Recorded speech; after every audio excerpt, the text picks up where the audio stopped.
So now is the time to start planting seeds. The moon is right, and in about 4 to 6 weeks they'll be ready to plant out when the soil is warmed up in October. So it's a busy time of year. We're making our own seed raising mix, but you can go to the store. Make sure you buy a good quality organic. So what our recipe is, we're using 1 part pumice sand. That helps to keep free draining soil. We've got 2 parts of compost, which we've sieved to take out the twiggy bits.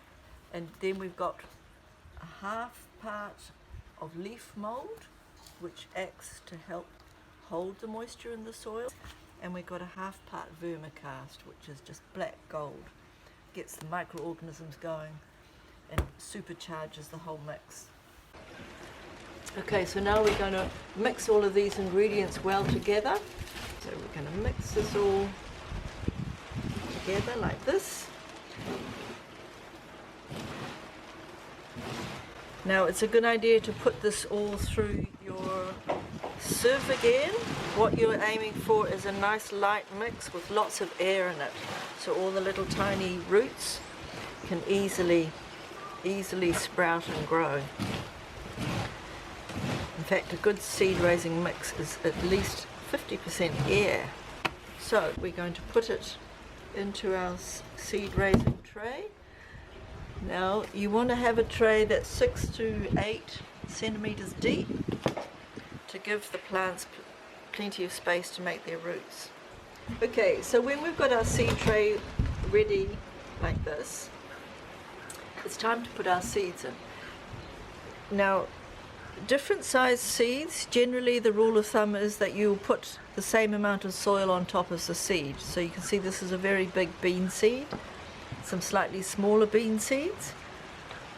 We have some tiny coriander seeds and some very small, very small quinoa seeds. Now because we're planting in one big tray, it's a good idea to keep the same sized seed in the whole tray.